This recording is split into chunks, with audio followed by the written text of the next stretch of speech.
अब आधार एक valid documents नहीं है। जब से पहलगाम पे अटैक हुआ है उसके बाद से दिल्ली पुलिस ने जैसे ही इन्वेस्टिगेशन स्टार्ट किया तो पाया गया कि बहुत से ऐसे लोग इंडिया में रह रहे हैं जो आधार कार्ड और पैन कार्ड बनवा लिए हैं और अपनी भारतीय नागरिक होने का सबूत दे रहे हैं। तो उसके बाद भारत सरकार और सुप्रीम कोर्ट ने माना है कि आप आधार कार्ड, पैन कार्ड और राशन कार्ड से आप भारतीय नागरिक होने का सबूत नहीं दे सकते। ये भारतीय नागरिकता होने का वैलिड डॉक्यूमेंट्स नहीं है। भारतीय नागरिक होने के लिए आपके पास वैलिड डॉक्यूमेंट्स होना चाहिए। इसके लिए भारत सरकार और सुप्रीम कोर्ट ने माना है कि अगर आप भारत में रह रहे हैं और आपका जन्म भारत में हुआ है तो आपके पास बर्थ सर्टिफिकेट होना चाहिए। ये जो बर्थ सर्टिफिकेट है तो म्युनिसिपल या मान्यता प्राप्त हॉस्पिटल के द्वारा होना चाहिए। यह एक वैलिड डॉक्यूमेंट्स है जो आपकी भारतीय नागरिकता को प्रमाण करता है। जिस बर्थ सर्टिफिकेट में आपका जन्म स्थान और आपका जन्म की तारीख मेंशन होना चाहिए। एक सबसे बड़ा प्रूफ है जिससे आप साबित होते हैं कि आप एक भारतीय नागरिक हैं। और दूसरा पासपोर्ट, भारतीय सरकार पासपोर्ट सिर्फ भारतीय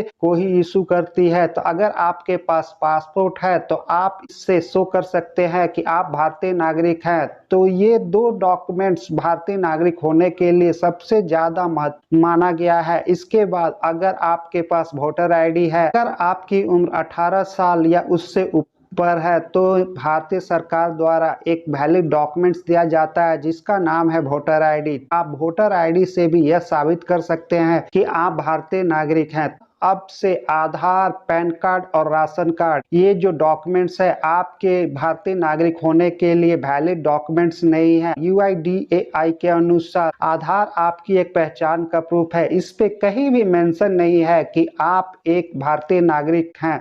यह आपकी एक पहचान का प्रूफ है। पैन कार्ड से सिर्फ आपकी टैक्स और आपके बैंक अकाउंट ओपन करने में मदद करता है। इस डॉक्यूमेंट से भी यह साबित नहीं होता कि आप भारतीय नागरिक हैं। अगर आपको अपनी भारतीय नागरिकता साबित करना है तो मात्र दो ऐसे महत्वपूर्ण डॉक्यूमेंट्स हैं जिससे आप साबित कर सकते हैं कि आप एक भारतीय नागरिक। पहला, जन्म प्रमाण पत्र। अगर आपका जन्म इंडिया में हुआ है और आपके पास बर्थ सर्टिफिकेट होना चाहिए, वो बर्थ सर्टिफिकेट म्युनिसिपल कॉर्पोरेशन या सरकारी मान्यता प्राप्त हॉस्पिटल के द्वारा इशू किया हुआ होना चाहिए जिसमें आपका जन्म स्थान और जन्म की तारीख मेंशन होना चाहिए। यह सबसे बड़ा डॉक्यूमेंट्स है जो आपको प्रूफ करता है कि आप एक भारतीय नागरिक है। और दूसरा, पासपोर्ट। पासपोर्ट भी सिर्फ इंडिया में रह रहे लोगों को इशू किया जाता है। तो अगर आपके पास पासपोर्ट है तो यह भी एक वैलिड डॉक्यूमेंट्स है जिससे आप अपनी भारतीय नागरिकता होने का सबूत दे सकते हैं। और तीसरा, वोटर आईडी। वोटर आईडी भी आपकी भारतीय नागरिकता होने का सबूत देता है जो सिर्फ भारत में रह रहे लोगों को इशू किया जाता है। अगर आपकी उम्र 18 साल या उससे एबव है तो भारत में रह रहे लोगों को यह इशू किया जाता है जिससे आप भारतीय नागरिक होने का सबूत मिलता है। अगर आप पैन कार्ड, राशन कार्ड और आधार कार्ड से अपनी भारतीय नागरिकता साबित करते हैं तो यह वैलिड डॉक्यूमेंट्स नहीं है। तो फ्रेंड्स, आज के वीडियो में बस इतना ही। अगर आप हमारे चैनल पे पहली बार आए हैं तो चैनल को जरूर सब्सक्राइब कर ले क्योंकि आपका एक सब्सक्राइब कर देने से हमारे वीडियो को बनाने में बहुत ही हेल्प करता है।